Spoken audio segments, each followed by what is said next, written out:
contact! How deep can you plunge into the darkness? Through the dark veil of space, time. I wish we could have joined you sooner. This is Warp Chatter! Time is short. There is much to be done. The wait ends now. Well, let's get to it then. This is the Warp Chatter podcast. Ladies and gentlemen, boys and girls, children of all ages, welcome back. This is the podcast dedicated to talking about the Horus Heresy Legions, Warhammer 40,000, Horus Heresy lore, the digital card game for Horus Heresy Legions as well. Anything that encompasses. This is a podcast by players, for players. I am your host, Scuffy, and with me as always is the crab co-host, Axel Manning. Howdy, howdy, ho. And joining us today, we've got N7 Commander returning. Hello there. Hello. So today's episode, we've wrapped up the faction spotlight on the main Astartes, and now we're kind of working through the rest of the factions. So today we're going to be talking about the Orphans of War. I don't know why I started with them first. I mean, technically they weren't the first non-Astartes faction to add to the game, but for some reason I had them at the top of my list. So that's where we're starting. They are a diverse faction, and I think where they're at currently is kind of I want to say neglected, but kind of a one track play at this point. But before we get into that, really quick, I want to do player introductions. Give N7 Commander a chance to talk about himself. Tell us about yourself. Yeah, thanks for having me again. Last time I was here, it was the Christmas episode, the infamous Christmas episode. With our the sidekick screeching the Chaos Carols. Oh, the Chaos Carols. Yes. Oh, so God. If you listened to that and your ears bled, part of that was me. I try to forget the night, okay? So, somewhere out there in the warp, the vocals are still trying to line up. Yeah. Oh, it was great. Head just exploded.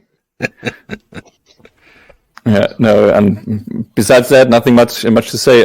Got into Horus Heresy Legions right at the time when Defenders of Caliban got introduced. Got into Warhammer 40k, I think late 3rd edition.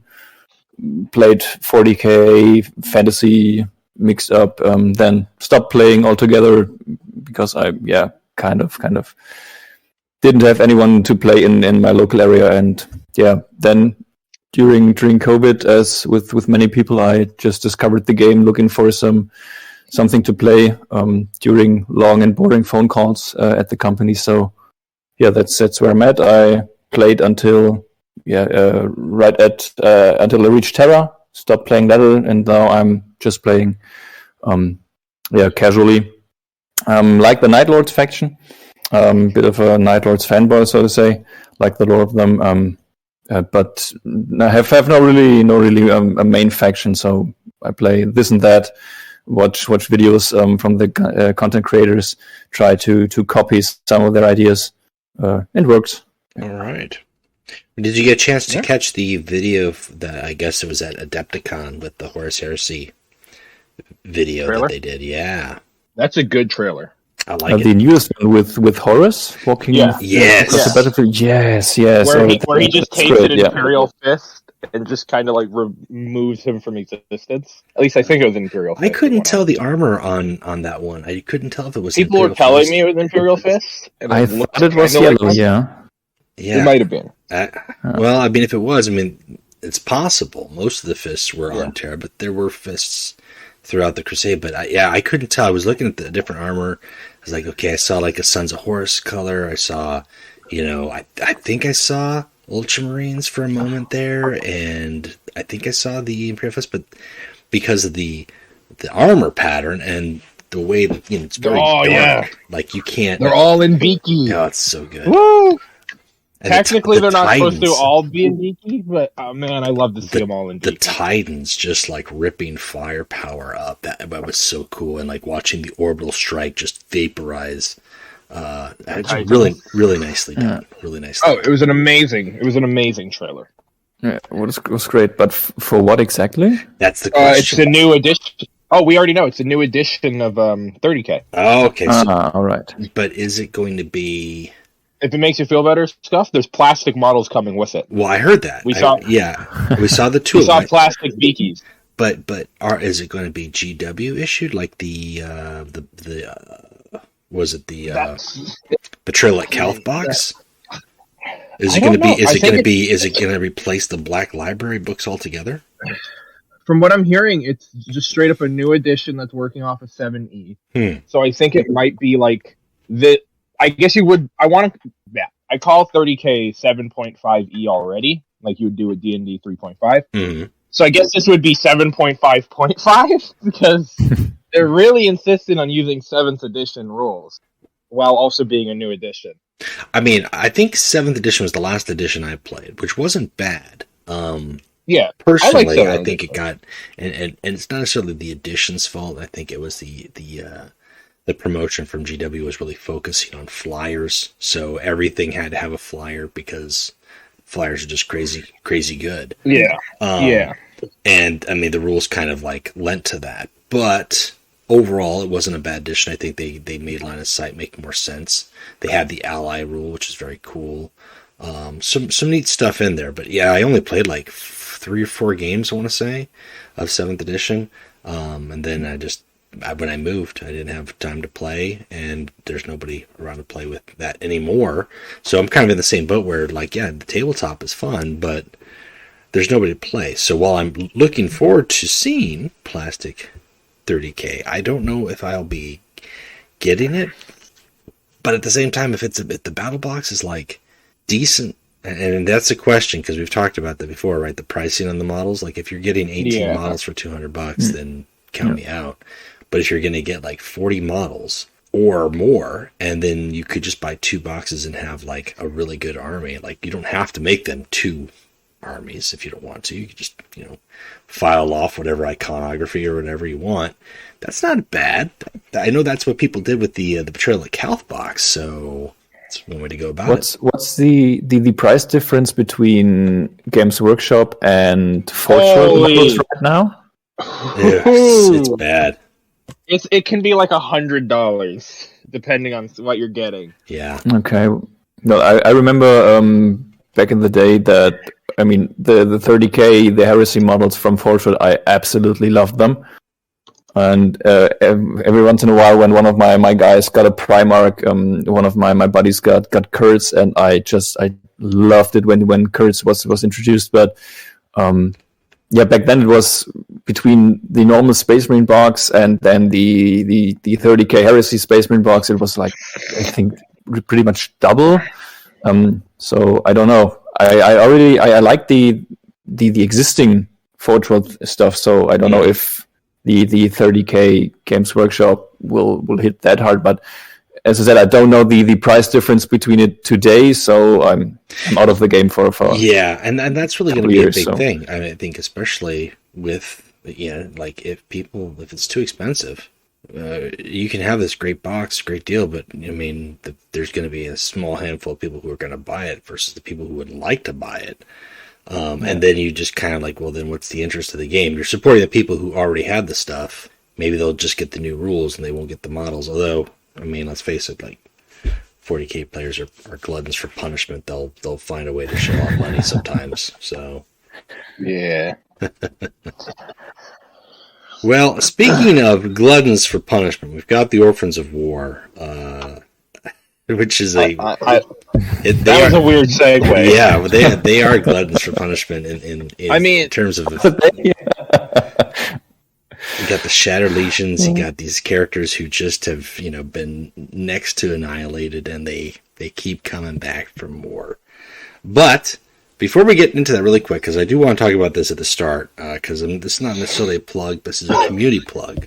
For those who aren't aware, there is a card creation contest taking place on the Discord. This is a contest with gold prizing that's available for winners. So I'm not hosting this contest. I'm just promoting it. I'm actually going to be one of the judges on it. But this contest is being hosted. I'm trying to think what the guy's name is off the top of my head. Hang on. Let me get into the Alder Godric is a player. and he got the okay to run the contest from Everguild, and the theme of it is basically, create your card, and everybody can create up to 3 cards, or they can submit up to 3 cards. The theme of this card contest is the Seeds of Heresy. So basically, make cards that explore the Great Crusade or everything that came before Istvan III.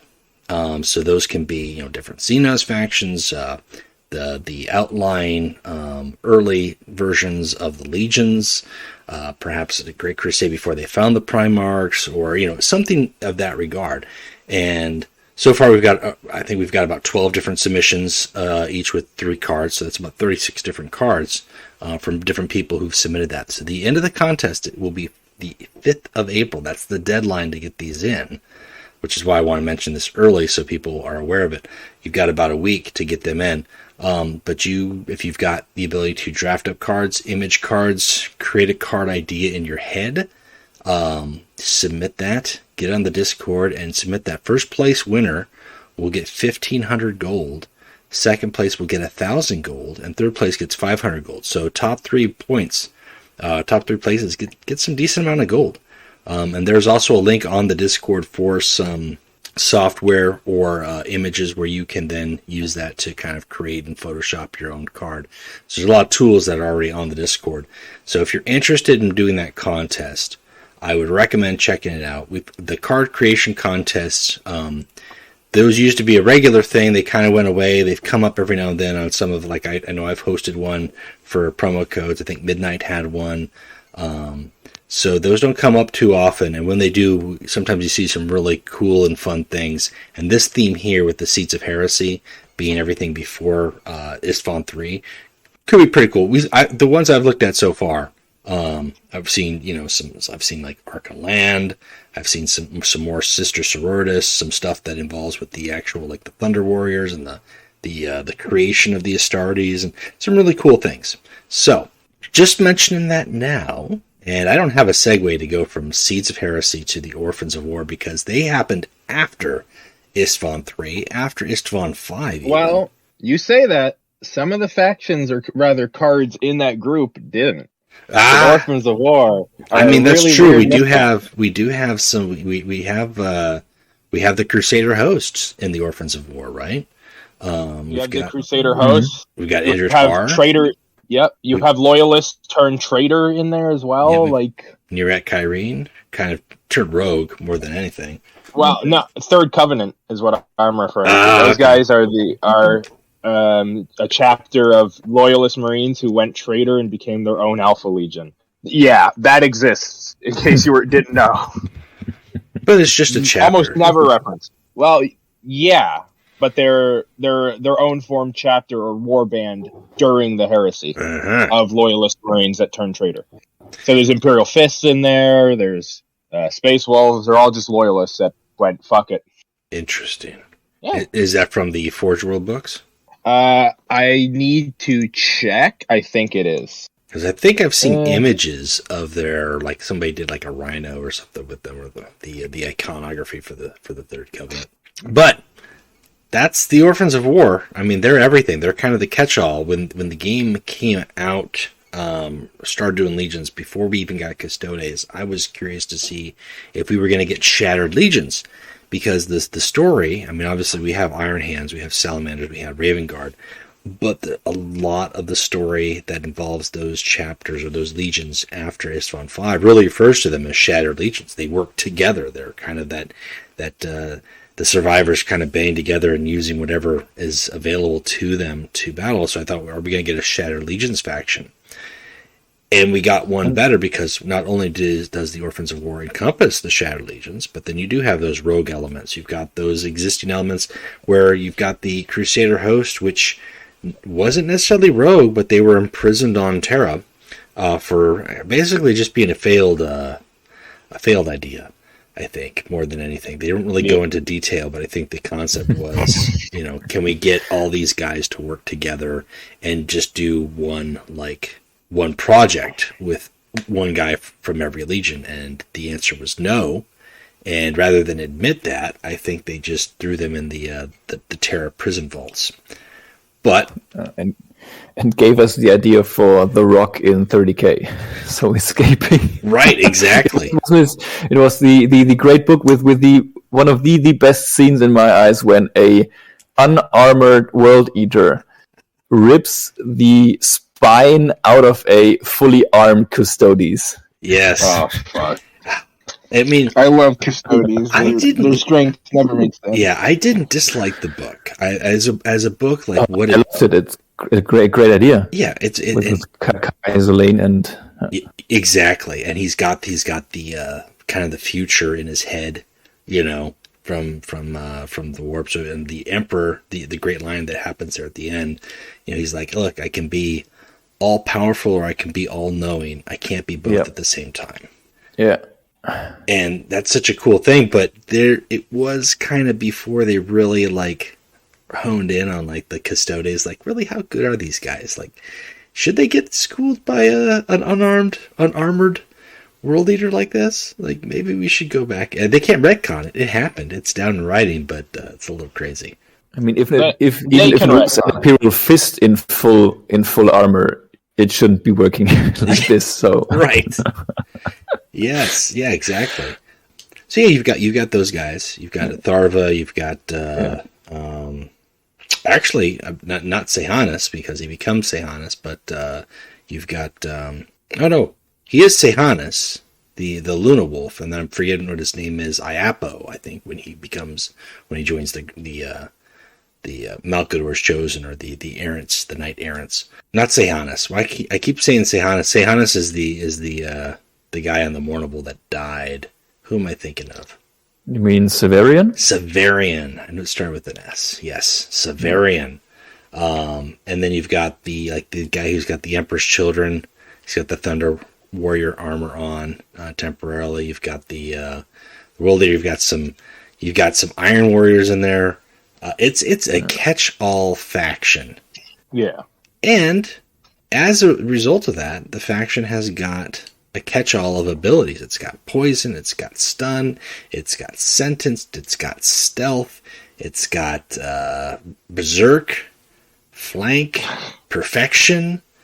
I think the only thing Iron Hands are relentless. Yeah, it doesn't have it doesn't have Bastion, it doesn't have courage. It has nothing new, and it doesn't have siege. And it doesn't have a psyker, although it does have a precognition. So yeah.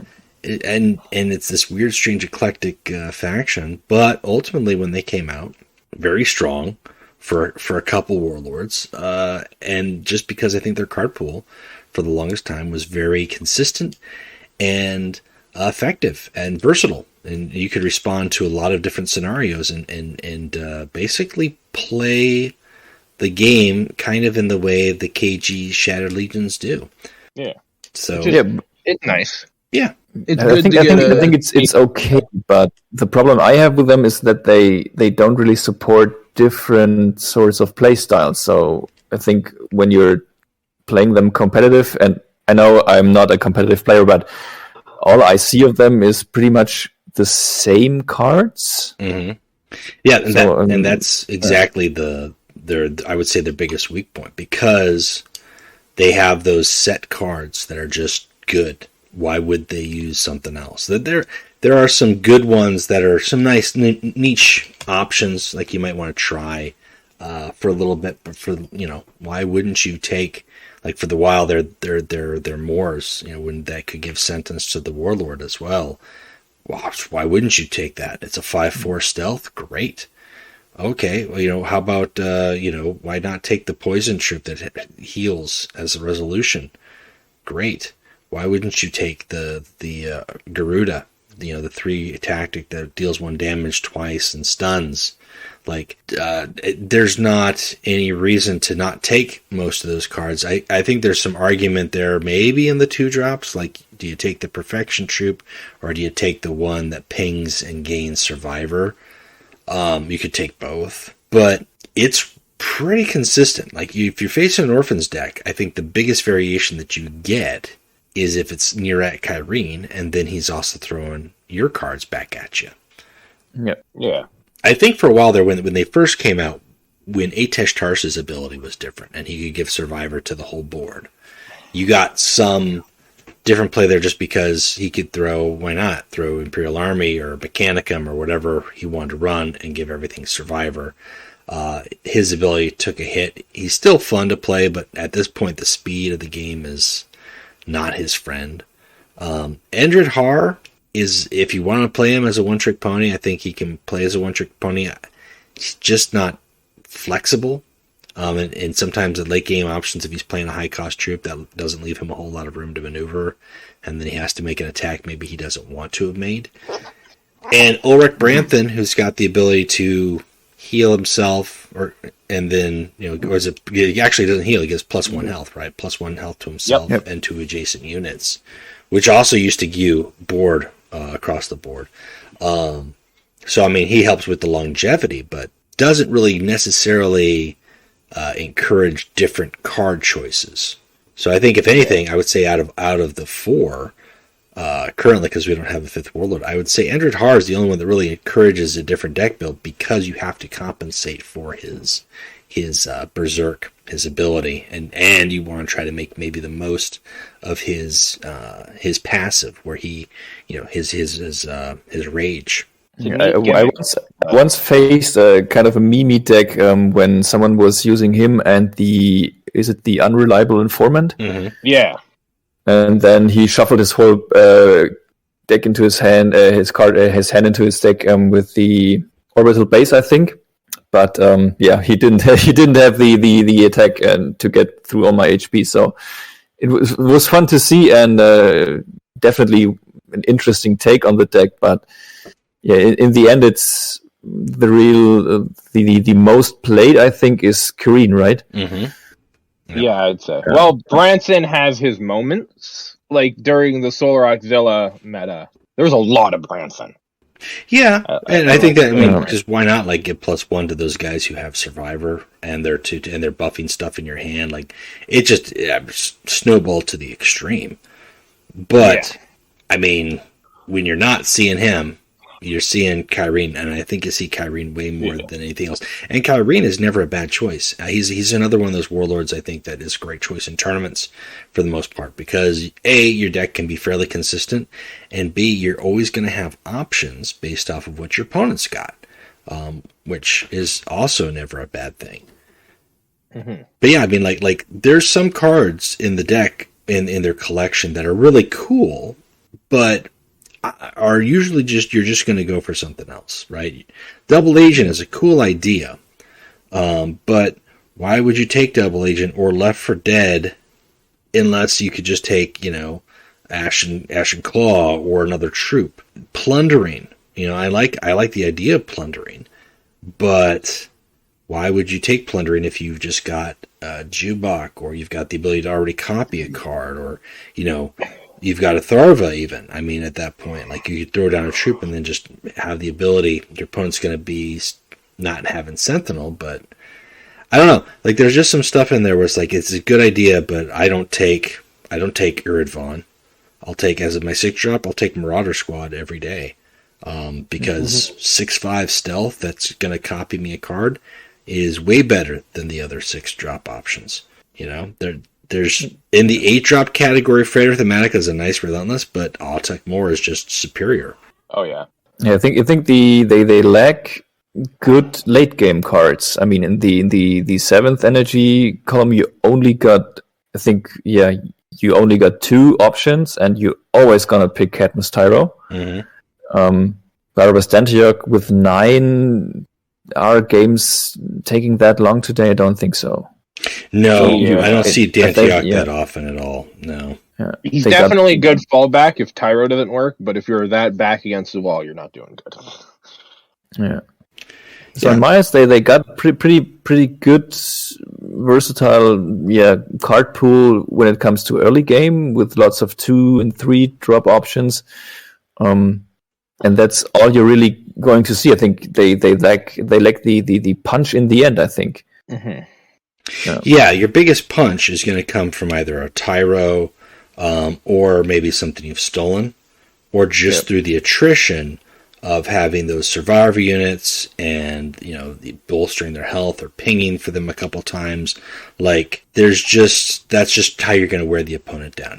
With them losing out on the Moritat Cyrus, and the fact that veteran Kirhane doesn't do, you know, sentence to the Warlord, there really is going to be either tactic damage or just the attrition damage to wear the opponent down. And that's their counter. And then if you spend your removal on stuff that they've bolstered, that they've kept on the board, then they can drop down Tyro fairly, or not. They can drop him down semi unchallenged. Otherwise, maybe if they get lucky with like a Brand Nev pull and they get like Dark Fury or something, but that's not something you can bank on. No, not at all. Yeah. So I mean, they, as a faction goes, I think their main theme was the whole piracy or stealing, not necessarily stealing just to be pirate. I mean, that's Kyrene's thing. Fiddle DD. You're right, but they're also, I mean, that's their hit and run, their guerrilla warfare. They're doing anything they could to disrupt supply lines, continue their war, whether it was a war for survival or war for vengeance. That depends on the story, depends on the faction, depends on the character. And I think overall the theme, even though we've got a collective mix of abilities and mechanics, I think the theme is represented well in the faction. I think there's a lot of cards that copy cards or that use your opponent's resources. I mean, we're not even talking about original Pirate Raid or original Nirat Kyrene that literally took your cards. I mean, Pirate Raid still does. But with Kyrene taking your cards the entire game, ugh. Not fun. I mean, well, it was fun if you. Yeah, exactly. It was fun if you were playing him. But yeah, he's literally stealing your stuff. Like, that's not fun. That was before my time, luckily. Oh well, I think it was about 2 months. Maybe it might have been just a month. But his on release, Nirat Kyrene, instead of copying a card, just took a card. So not only did he get your stuff to use against you, but you didn't ever get it back. Like, so that was just it. Like, you were like, and this unless you were also Nuri. Right. You could then steal his cards from his deck and make up for it. And then, so he'd whittle you down, not in card pool, as well as use your tools, and then make it easier to pirate raid. And you can still pirate raid to this day, especially if you're playing the attrition game. That's probably one of your best finishers. You know, if you get to that end, they've got 3 or 4 cards in your hand. Like, all right, it's time to raid, and this is going to stack up, and you're going to get lethal that way. But yeah, it made it really easy to do, and it was really frustrating because you're like, why? I'm not even playing with like, by the time I get 5 cards, he's got 5 of my cards, and I'm down to 15 cards in my deck, and he's not lost anything. You know, I mean, like, it was really frustrating. So I think the change made sense. I think it was a good idea on paper, but in execution, it didn't work out so well. It doesn't work in this type of game. We don't have enough cards in our deck and tools like anti-stealth. There's good anti-stealth, but there's not a lot of good anti-stealth. Mm-hmm. So you have your necessary cards. If Nurit would just steal that, what are you going to do? Right. Mm-hmm. Like, I find it funny. There's a crowd that always goes, we need more tool cards, but the same crowd also says we need to bring back card stealing. To which I'm like, okay, there's a problem with this.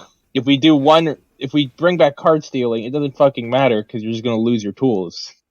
Yeah, I'd be fine if you're stealing cards from your opponent's hand. I mean, we already have a lot of things that copy from the hand, but stealing from the hand, you've already drawn it. You had the chance to play it, perhaps. You know, you didn't. Maybe you're out of energy or whatever, but that would be different, and you're not necessarily denying a future resource. But in general, I think it's better to not. I think it's just better to copy or to steal it once it's on the board. Mm-hmm. And that's something that they don't have as far as, like, as the faction goes. The one thing that they lack, and they don't, I mean, not really, I mean, you can work around it, is a hard removal option, right? They've got the warlord, or the unit that can give poison, and they've got a tactic that can give backlash, destroy a random troop, and they've got a flank troop, but they don't have anything that just straight out destroys by itself. No. And that was, I want to say, that was the first faction that really lacked a hard removal. I could be wrong. Well, but I think it is. Did they come out before Ultramarines? They came out after Ultramarines, actually. Ultramarines got Stellock, which works kind of like the Backlash. Right. It's random. Under certain conditions. Well, and on top of that, it's also like a one card, right? Yeah. So I would say Ultramarines then you could call the first. Yeah. Yep. Yeah. But I mean, it is a show that Callus had 2 factions that did that. Yep.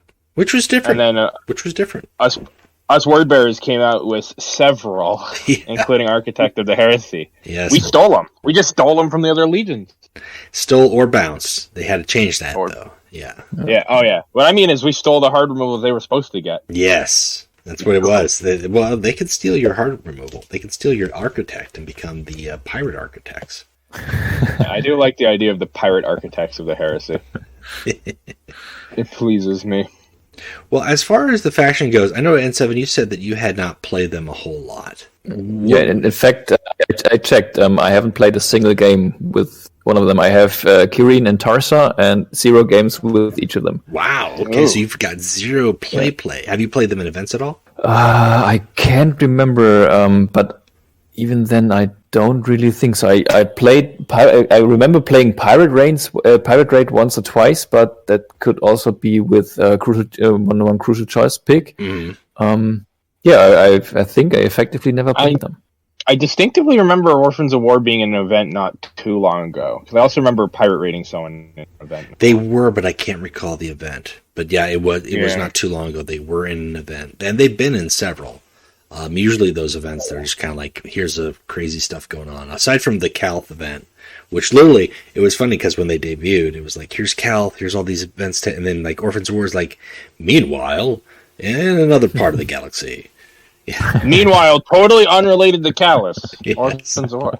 But that's how the setting is at this point. I mean, there's just everything is taking place everywhere. And there's been some good Orphans of War stories too that you've got, I would have to say, I mean, from all the stuff I've read currently, and I finished Born of Flame, so I'm about to start what's the one after that? Oh, I can't remember. Shadows, Slaves of Heresy or Slaves of Treachery or whatever it is. Slaves of Darkness. Slaves of Darkness. Slaves of. I had to think. I knew it was edgy. I just had to remember how edgy. I'm starting that. But up until that point, as far as there's been like 3 or 4 different bands of survivors that they've had stories on, like recurring characters for the most part, many of which are in the faction, like the crew of the Sisypheum, which is, like that's where you've got Sherokin is actually part of that, but so is Branthan, Comatose, and Tyro, and Atesh Tarsa. Those guys are there. There's another crew there with the Iron Hands, and I'm trying to remember, like they've got the Immortals, that it's like the one living captain and his one guy.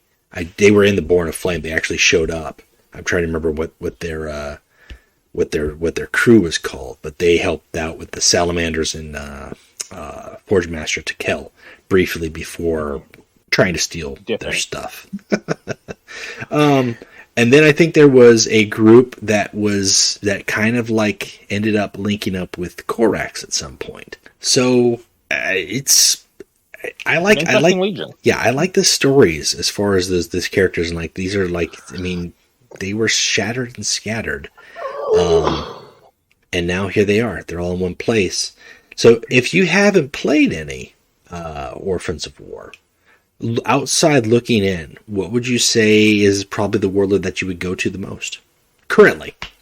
Currently, I mean, since I got both of them, I mean, Tarsa, I like him because I loved him in Angel Exterminators, when Sherokin was up in the pipes, thinking he was invisible, and Tarsa just moved along, looked up, and said, "Is something wrong with the floor?"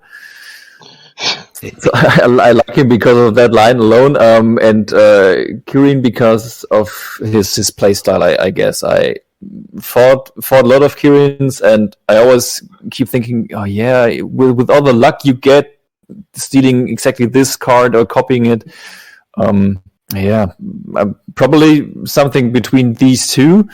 Endred Har, it's too special a play style for me, I think, with the management between Berserk and Rage. When do I need to attack to get +1 or give myself Survivor?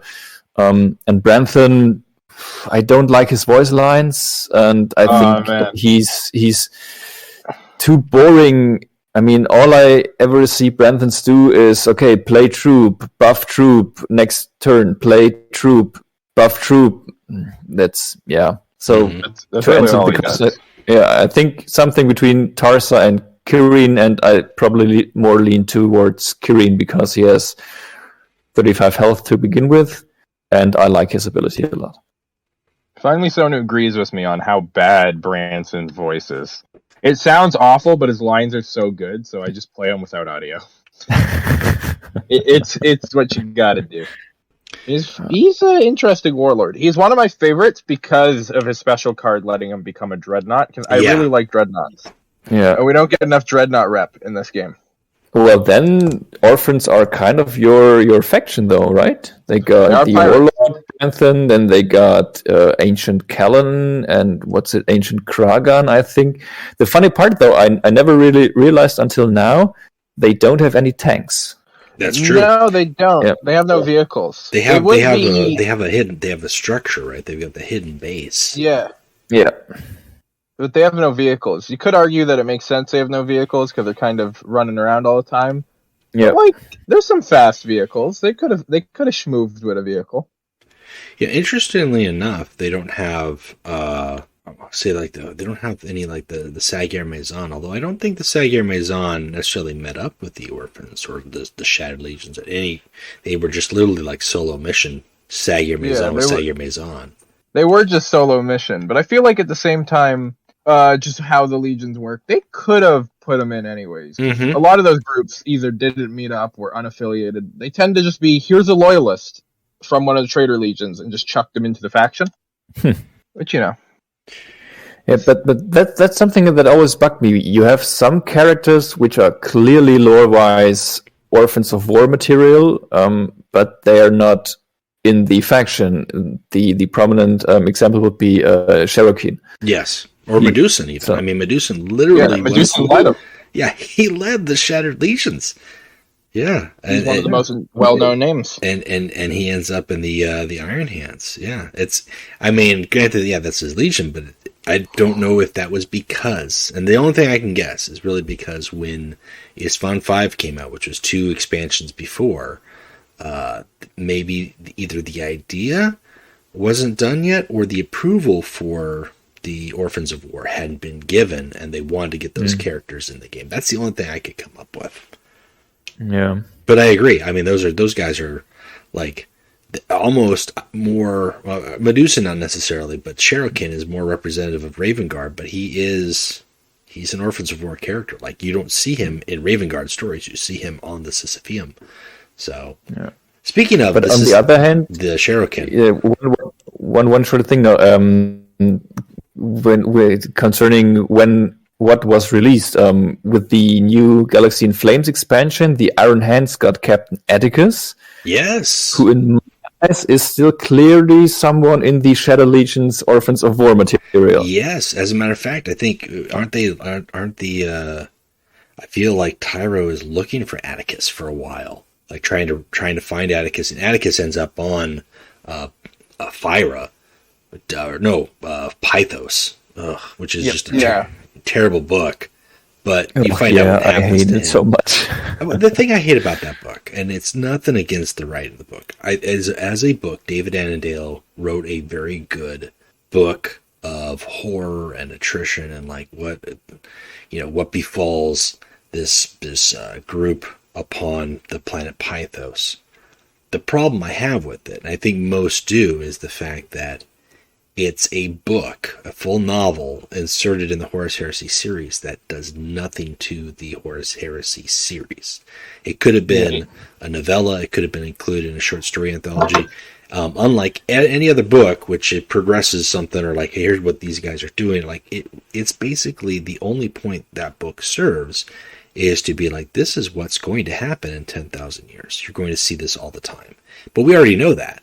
But for some reason, they decided to insert that as a book in the narrative when it was unnecessary. It was like, where's at the end of it all? You're like, okay, why did I read this? Like I wait, get. Wait. Are you telling me, Scuff, that you don't like filler in your series?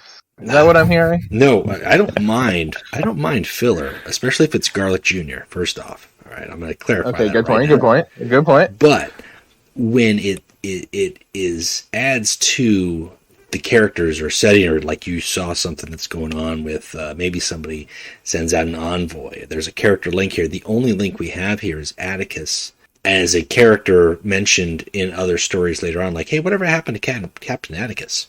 Like, things. Yeah, and that's it. Nobody's like, oh man, he found something, and this is crazy. Or this, if we use this device, we can do this. Or like, there's nothing there.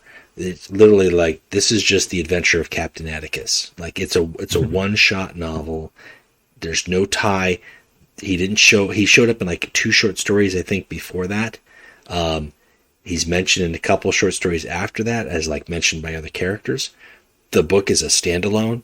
The book ends pretty finite, and it doesn't contribute anything to the rest of the Heresy series. It doesn't contribute anything to the Siege of Terra. It's just like, whereas filler, maybe, you get a filler episode and they expand on somebody's powers or somebody's relationship, or they learn how to drive or play basketball. It's a little fun. It's a little slight breath that only costs me half an hour. But when I'm reading the book for a week, it's a different story. Yeah, there's really no reason for it. And really, it's also just to set up some 40K stuff, if I recall correctly. That's it. That's all it is. It sets up that planet for 40K, which I wouldn't mind. That's not what 30K is for. I wouldn't mind if it linked to other stuff that continued on in the Heresy series, but outside of that, 40K, man, just make something up and just say this happened in the Heresy and I'll believe you. Like, you don't have to do a whole book of backstory. Yeah, there's 2 ways to do it. You can either just make it a 40K book and have references to 30K, or the other way around, where it's just mentioned in 30K to explain something in 40K. Yes, and I think this could have been a 40K book. This 100% was a 40K book as far as like the theme and the story, and like the fact that it was a 40K just set in the Heresy. That's all it was. And it's like, that was the point of it. And I felt like, as far as writing goes, it delivered. But as far as reception and intent and like execution, not so much. Yeah, but yeah, we're not here to complain about a book that's okay. We got a lot of characters for the card game, though. That we did. We got an infantry that's just a dinosaur. Yep. That was my favorite part of all that. Stealthed for some reason. That's because in the book you don't see them, right? They're out there in the jungle, and then all of a sudden, boom, they're eating guys. They're sneaky dinosaurs, which makes me want mega arachnids. It's like that scene in Jurassic Park, like the palm frond leaves are kind of moving, and you're like, what is that? The ground's kind of trembling. You're like, where is it? And then all of a sudden, he's right there above you, the T-Rex. Anyways, we're getting off a topic a little bit for the Orphans of War. But I did want to shout out Shuriken Axel. I know you're a fan of these song parodies. I'm cooking on another one for Shuriken. I want you to know, we got a request for one for the Space Wolf episode. I'm pretty sure. I'll check what the request was. Who let the wolves out? Who let the wolves out? That's possible. Oh goddamn! You're just giving him too much power. No, I'm working on an 8 Mile hide yourself parody for Shuriken. It just starts like this. Look, if you had one shot or one bullet to kill Princess Primarch in one instant, would you do it? And you fuck it up, or just let it slip? Yo, his palms are calm, knees strong, arms are steady. The helmet on his head is beaky, black and deadly. He's callous, but on the surface, I'm going home. Ready. I'll get there. I'm into the 3rd verse. It gets tricky, man. It gets tricky. Nice. But bucket list cause yes. Axel some pain. Check. Get some beats. And we get it at this point. We're getting it outside of episodes too. I'll be like, oh, I got a Discord notification. What's this? And it's just Scuff hurting me. It's just like, hey, what's up, Axcalon? Oh, yes. You have to take the pain. You have to take the pain with the pill. I don't want to. All right. Well, Orphans of War. As far as the warlords go, Axel, what would you say is your take as far as your preferred warlord or your choice? Top one. My favorite? I gotta go Branson simply because I get to become a dreadnought in the game. It's a really cool special card transformation for a non Primarch. It's a good way to explain it off. For the later ones, they kind of just went, the character gets stronger.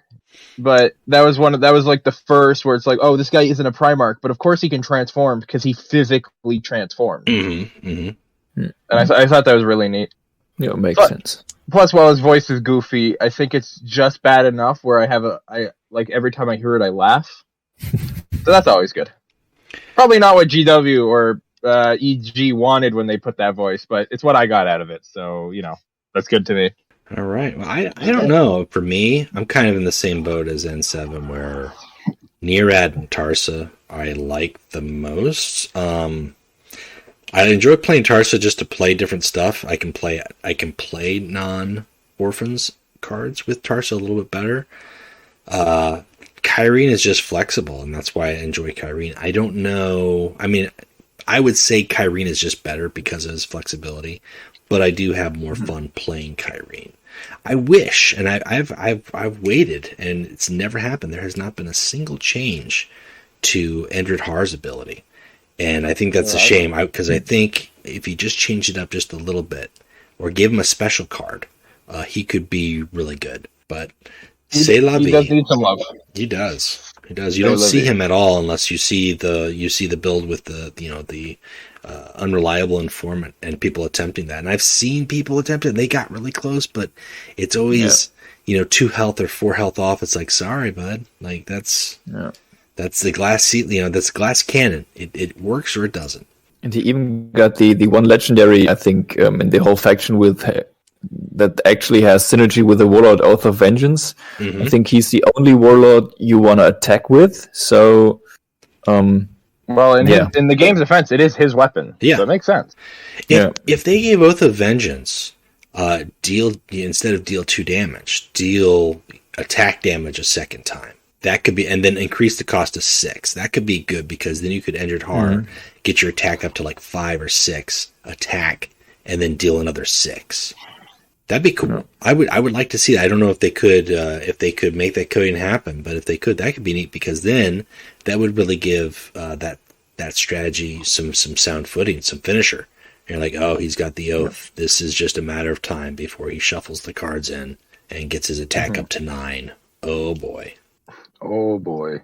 Well, with the rest of their cards, we've talked about the troops, the key cards that they use. And they've got, I don't want to say you could probably do 20, maybe 15 cards. I feel like if you're playing with 15 or less Orphans of War cards in your deck, you're not strong enough. I mean, there's some good neutral support there, but I feel like they've just got some great cards in there.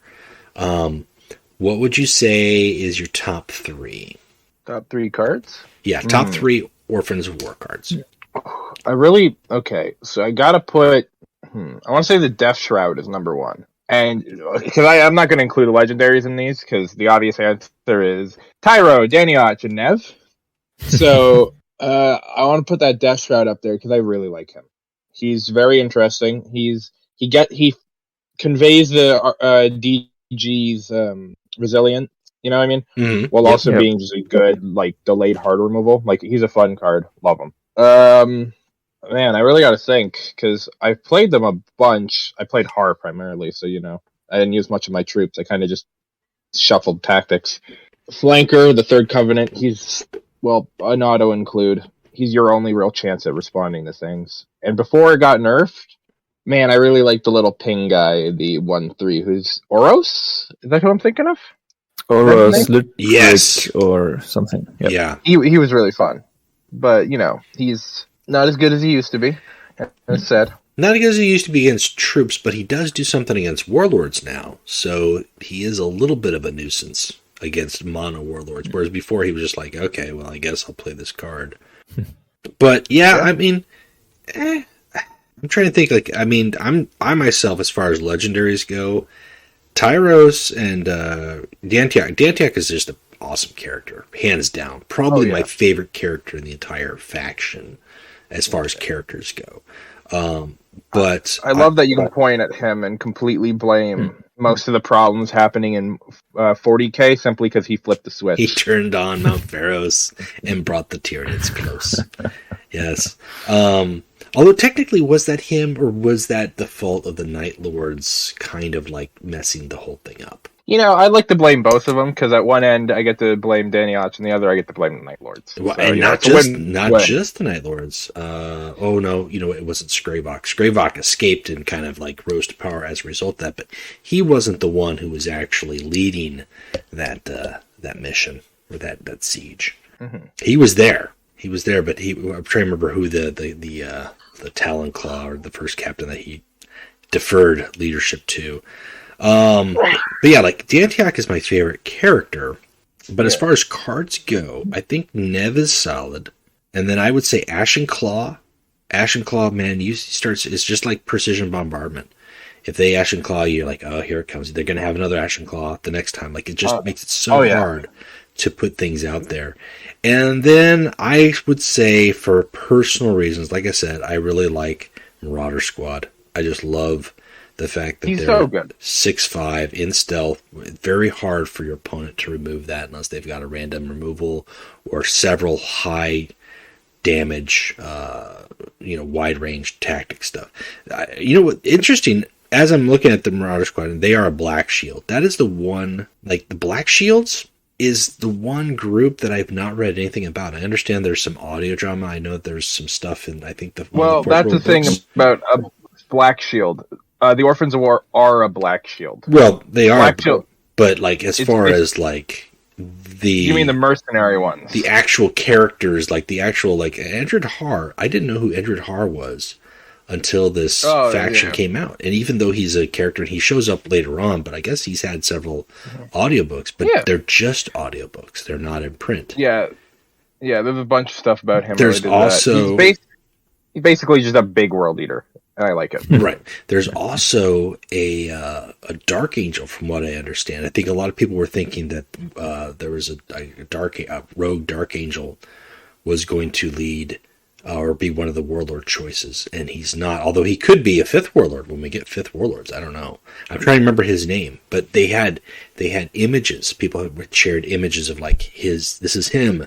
This is his armor, this is like the thing, and like linked it to like the Lexicanum or whatever. But I can't recall his name, but he's supposedly like a Black Shield too, who has lore, who has stories that I've not read, and I don't know where to get those. But yeah, so as far as my favorite three though, I would say Brandnev, Ashen Claw, and Marauder Squad.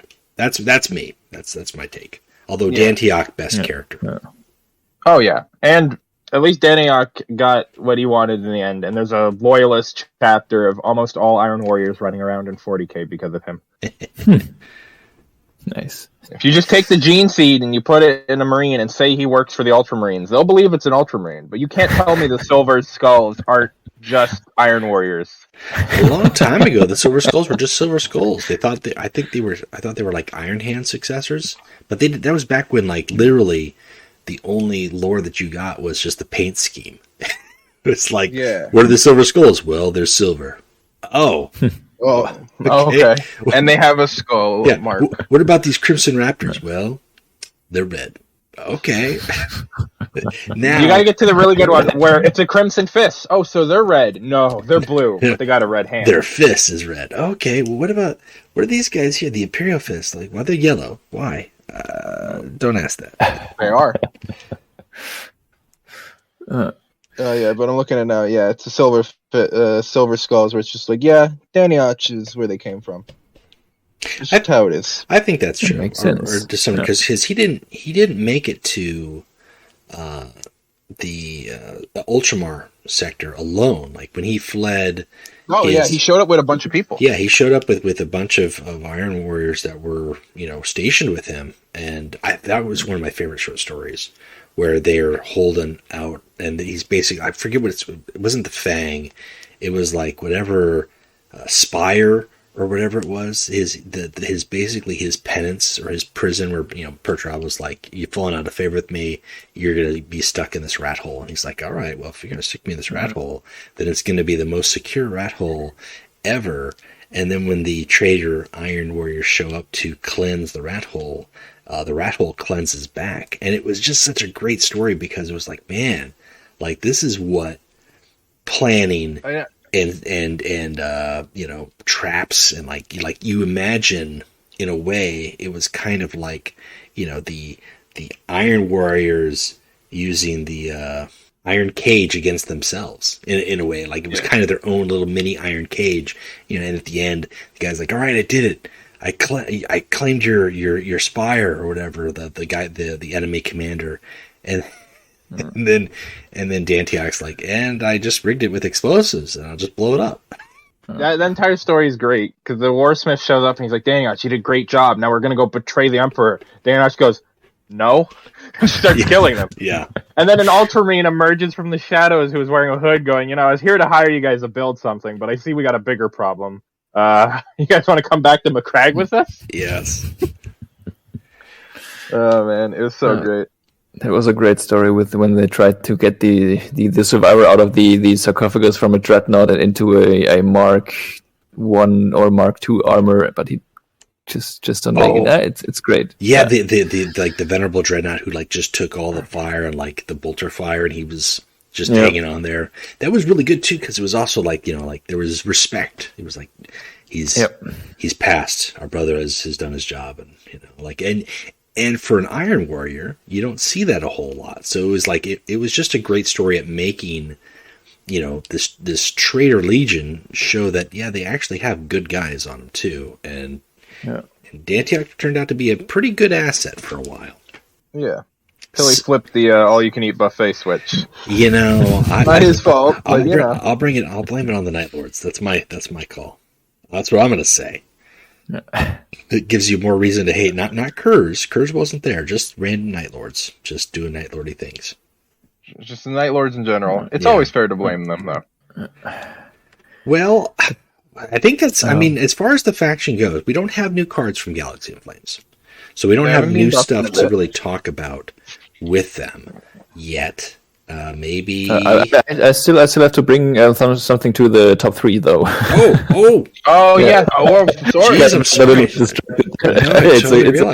It's alright. We got so focused on Dantiak and the suicide bomb that was Pharos. Yes. Keep going. Well, what is your top 3? So with the top 3, right up there is Ashen Claw. I like just like you, Scuff, the concept of destroying something, getting my card back, and drawing a card, and this for 2 energy. Mm-hmm. The Marauders I like as well, but they didn't make my top 3 because I have up there Veteran Kirhane. Okay. I like the idea of rally, give sentence, deal 1 damage, and with all the little pings the orphans got, you can take down something that's too big for your board right now. You drop him, you drop something that deals 1 damage, 2 damage.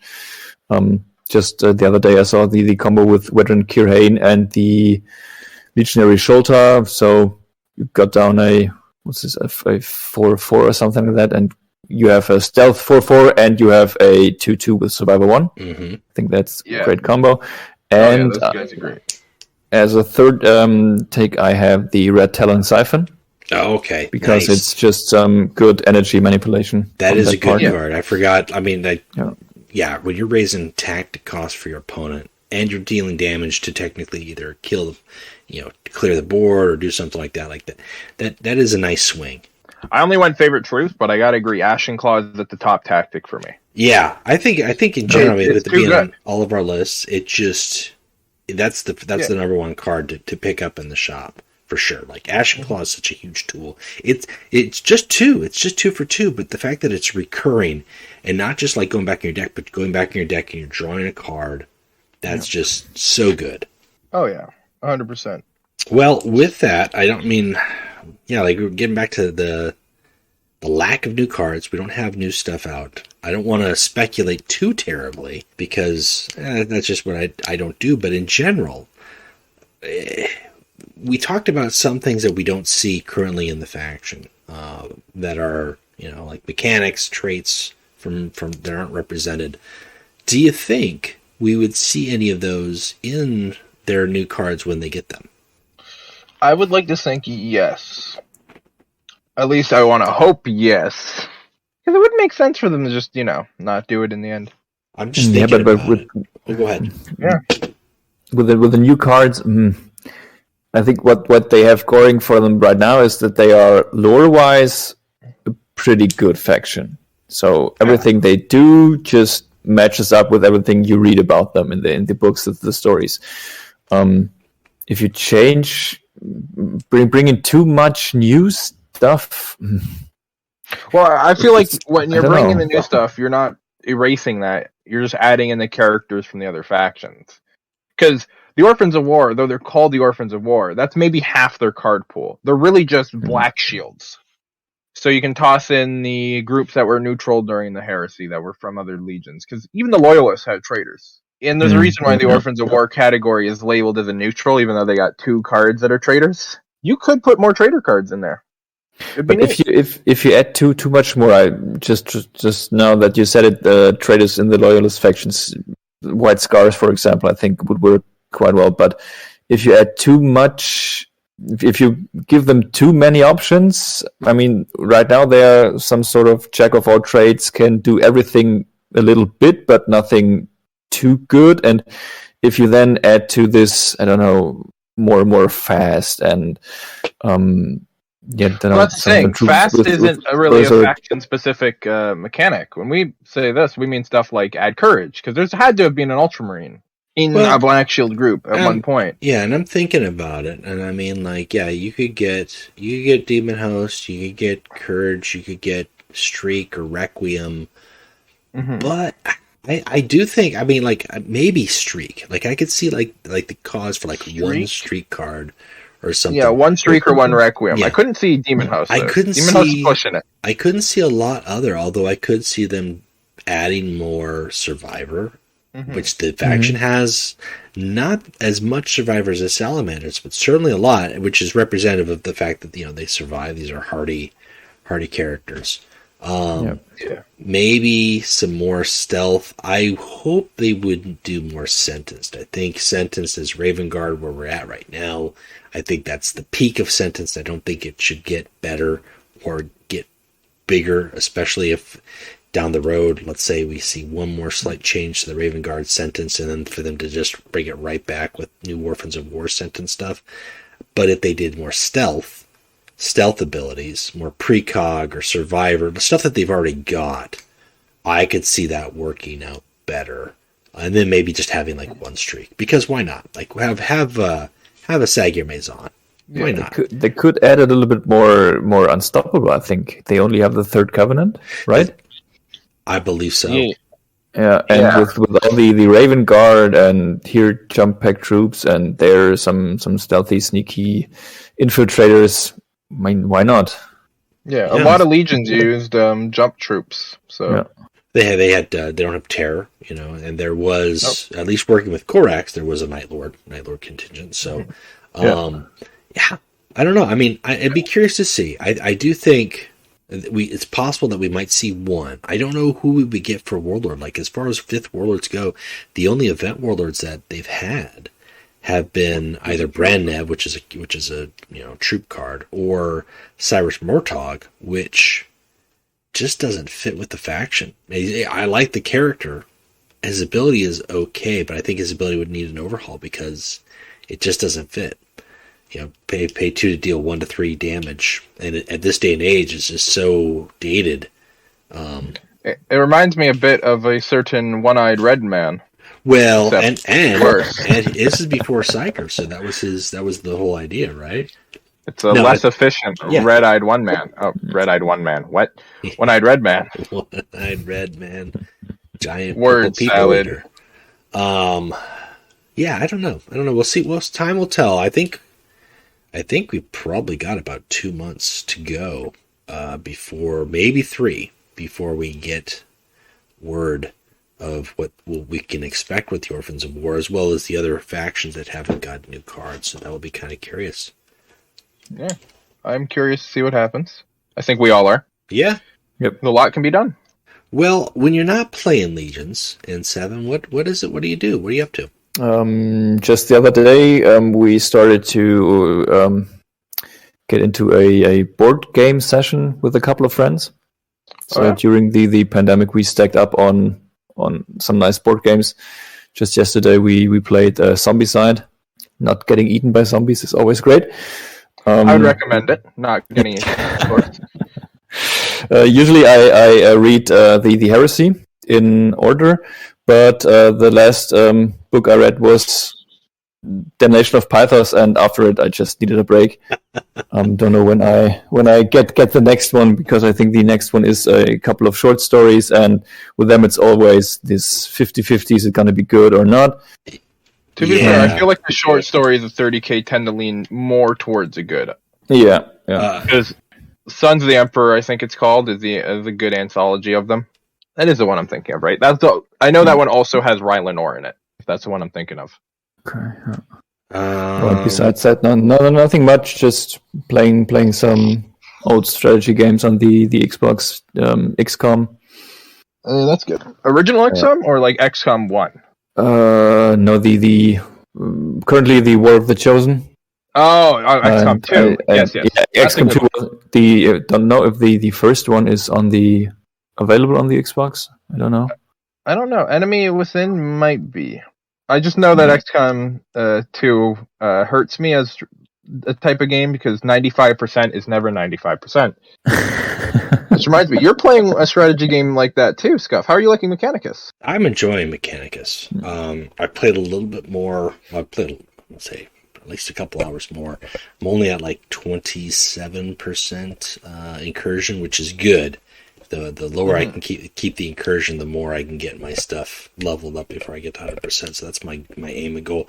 And I'm learning a little bit more, like how to use the abilities, how to set up a team a little bit better, what missions to go and chase things. So it's been really fun. And then I found out after the fact, because I had played one of the missions I played on the Twitch stream was it was a mission where like you're encountering heretic Mechanicum stuff on your vessel. Oh yeah, basically. the DLC. Yeah, I didn't know that was the DLC. I forgot that I got in the Ultimate Edition, so it came with the DLC. So I thought that was just a mission.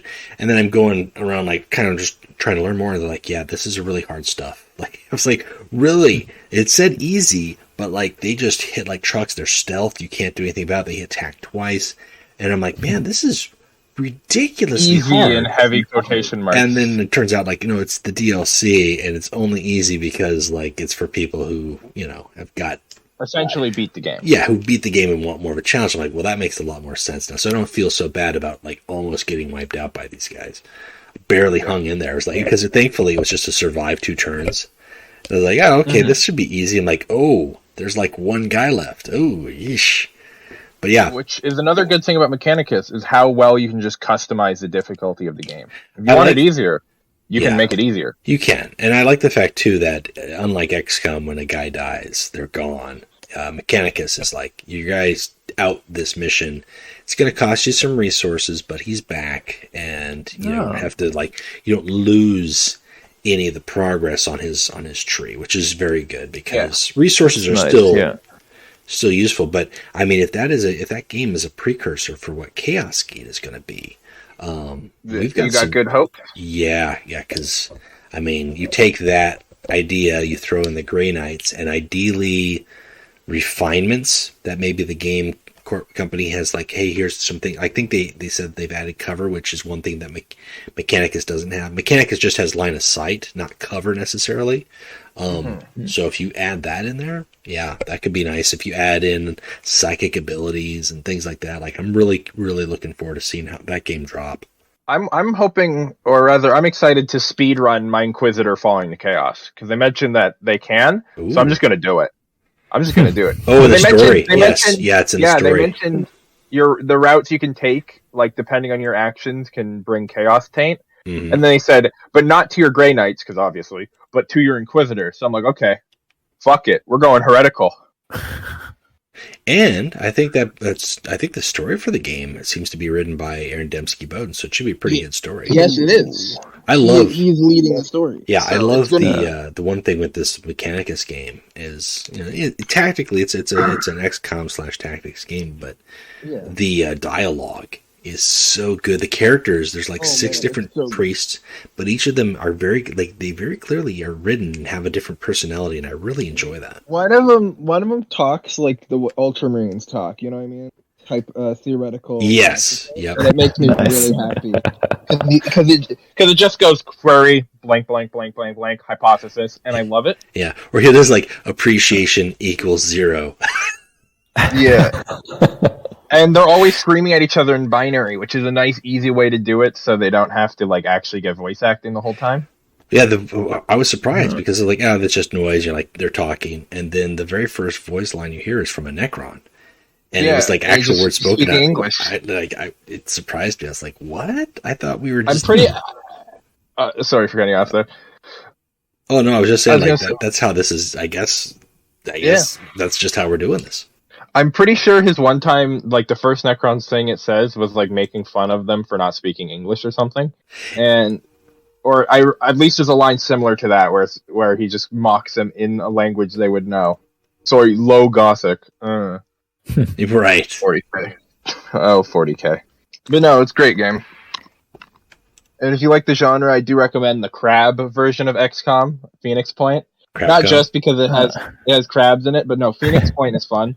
It's made by the guys who made the very first XCOM, like the original series. Oh, okay. So it plays like the remake XCOM 1 and 2 while also being different. It's fun. I like it. There's crabs as your main enemy. The enemies also like physically change in shape as you play. So you go for a lot of body shots. They start gaining body armor, like more chitin there. Mm. So it's cool. And your favorite faction are the crab worshippers, I think. Oh yeah, definitely. No, I forget what group I went for in that game. Fuck. I'm pretty sure it's the guys with like heavy military technology, simply because they gave me good tanks. But sometimes you need the tools. Nothing wrong with the good. Or you can worship crabs. You can worship crabs at another time. That's every day for Axel. That's what he likes to call Tuesday. Tuesday crab worship day. For you, it was any other day, but for Axgelion, it was Tuesday. God damn it, Bison. Crab people. Well, that's what you're doing. Well, for me, I'm doing the Mechanicus, and I started up the Twitch channel, which I guess, we can talk about plugs, so I got some stuff to plug here, but N7, do you have anything to plug? Nothing special, just when you play Horus Heresy Legions, don't be a dick.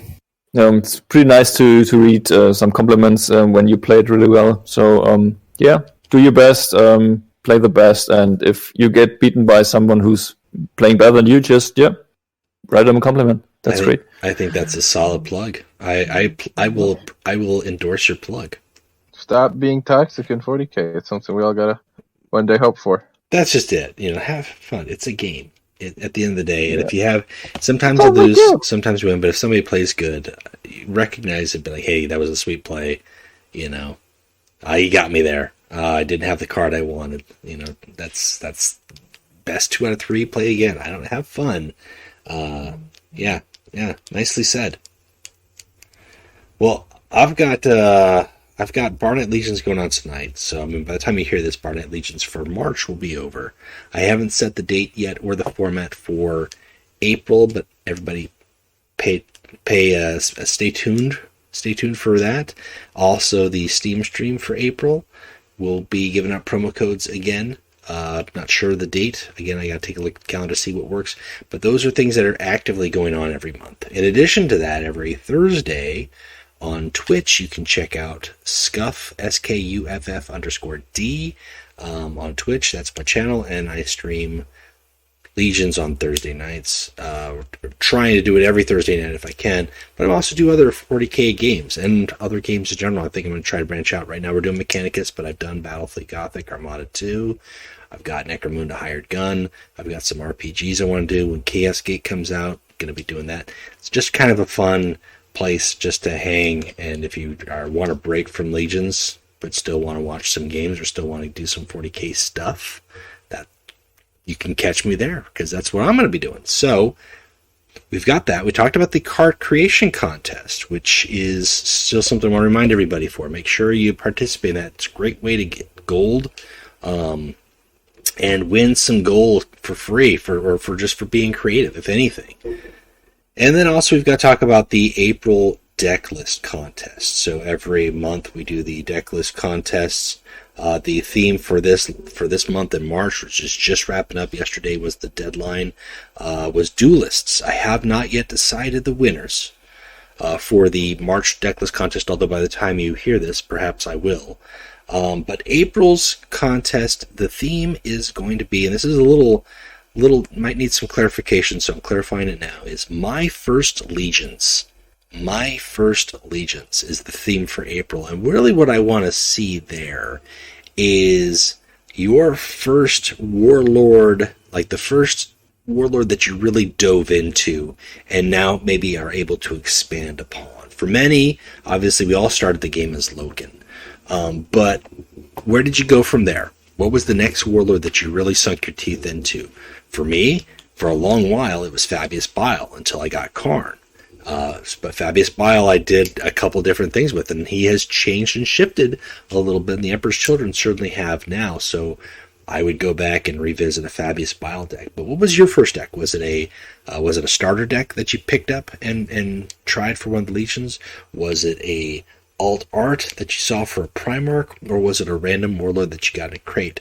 And then how much success did you have with it? So that's what I'm trying to see there. I want to see everybody's kind of like revisiting their past. What was your first Legions deck? And we'll go from there. You're like me, it'll be Garo. And you'll regret that decision. Yes. Well, you can at least go back and make a better Garo now, because you know what Garo does. I mean, like back in the day, you're probably like, oh, it's Garo. He'll be so cool. I was like, oh, he's Garo. Wait, why the fuck does Garo just hit you in the face a bunch? Yeah. Death Guard. I mean, that's his best iteration, because he wasn't much better before that. No. For me, it was Ahriman, and they've changed completely with Thousand Suns. Yes, yeah. And I mean, so at least they changed completely in a good way. In a good way, Yep. yeah. Where you can actually incorporate more definitely. Thousand Suns cards. Yeah. So at least that's in our opinions, good way. yes. So People that's at home may aggressively disagree. that is the April deck list contest theme, and I'll be posting that through the Discord as well. But that's some clarifiers. So you'll have until the 25th of April to get your deck list to me, and then winners: first place wins 1,000 gold, second place 500 gold, third place 300 gold. We have an easy way to win gold is you just make some deck lists. You should be doing that already if you're in the game. So that's all. They don't have to be working decks either. No, they just gotta look nice. That's the whole thing. Or Like, rather it just has to be a theme. If you want to throw in a newbie card because you're like, you know what, when I was first playing this game, I thought, Seek and Destroy was the best thing ever, so I just had it for the longest time. Put that card in your deck. If that's the card that, if there was a tactic that just worked for you for whatever reason, you're like, you know what, Melt-A-Bomb. Every day I had a Melt-A-Bomb in every deck. Put it in the deck. That's your first Legions. I want to see those snapshots of cards that you thought were good and the warlord that you really, took away from Loken. And if you ran Loken till Terra, show me what your Loken, looked like. What cards you stuck in that. Did you think the Punisher was good? I want to see. I want to know if you thought the Punisher was good. I want to see people's, now that you've had some experience, show me what you used to look like. Let's take a look back. That could be fun. It's a little creative. It's not necessarily an in-lore theme, but it's a theme as far as the deck style. So I thought I'd give that a try. Yeah, and it's that's an interesting cool. one too. Yeah. Yep. There's a lot of things you can do there. Well, Axel, do you have anything to plug? I'm probably going to do the usual like I always do. I'm going to plug our boy Dorn. He does profile pictures. He does art in general. He's a good artist. That's Drew Lee Clark on Instagram, and he also does commissions. He drew me and Scuff's profiles, and I don't know about you, Scuff, but I'm loving mine. Yes. So I've asked to see if he's. I think he's working on a couple projects, but I'm hoping he can get a banner or background for the Twitch channel as well. So at some point, I'm getting commissioned for that, and I always like to promote people's works out there who are doing things for us.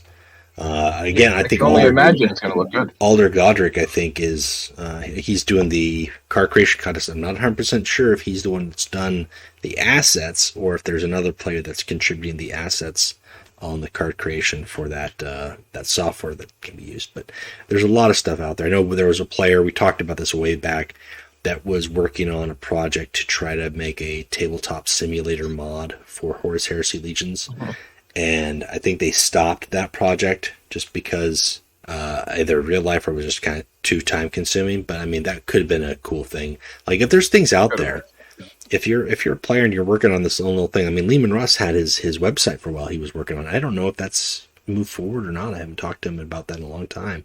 But he was doing that site where people could submit decks and kind of there's a lot of other deck card games that have a deck pool submission where you can kind of build a deck and submit a deck and put it out there. And I think that was his intention, was to make a site like that for Legions.